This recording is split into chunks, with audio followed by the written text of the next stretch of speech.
I'm here with Dr. Ron Owens, and I'm Dr. Michael Craig. We're discussing life coaching and how to create niches or how to find your niche as a life coach, and that was a real interesting topic. And even after I went into administration and into the real estate business, I still did a lot of work as a volunteer.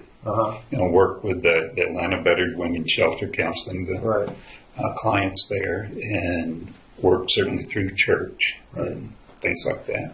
Well, it's been my experience that you've got a big heart. In other words, I see you as someone who is, you hold a space for people. You allow things to happen for people. You're not taking center stage. I guess I grew up sort of, believe it or not, I grew up introverted as well. I didn't speak to anybody between 6th grade and 12th grade, but I guess that was just mule stubbornness, as I didn't want to talk to anybody. Yeah.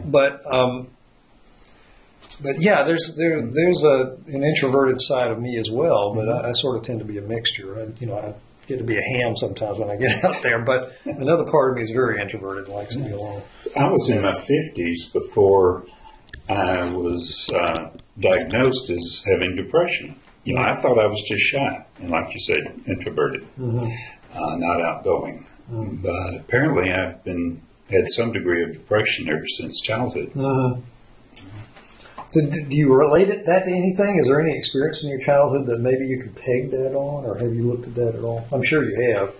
Well, I have. I'm not sure how much I want to go into all of that. But just as a child, I had one brother, and he did everything perfectly, and I was compared to him. Right. I think you mentioned that before. And, he played football and did all the sports and things like that, and I stayed in the house and read and was chastised for that. You was the yang, right? You were the yin, he was the yang. Right. Yes, I was told to get outside and play like a real boy. Throw those books away. Where's your brother now? Is he still around? He is in Tennessee. He's retired. Do you speak to each other? Or you don't? We speak to each other 2 or 3 times a year. Okay. Yeah. Okay. So he's still out there, and you're still reading a lot, right? Yeah. Okay, so that your motivation was to sort of make it comfortable and okay to be inside and reading, or make yourself okay. In other words, and I guess this is part of my motivation, because I remember I learned to ride a unicycle when I was 13 and play a guitar. I picked up the guitar at the same time. I was just learning all this stuff, Even into college, I took speed reading. I just wanted to be the best.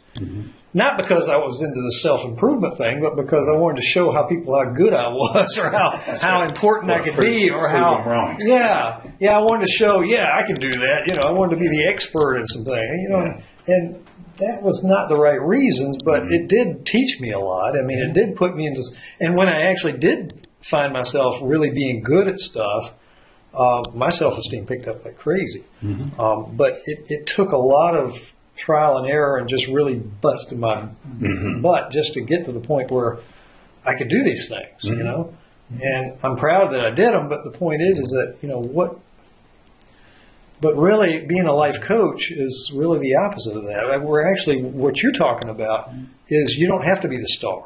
Right. Being a life coach means you are not the star. You're actually holding the space for somebody else to shine, somebody else to be out there, somebody else to take the light, take the torch, so to speak, and you're handing it to them. I mean, you're basically saying, this is good. Yeah, as a non-directive coach, you're not there because of your knowledge in any particular topic, particular area, other than the process of life coaching.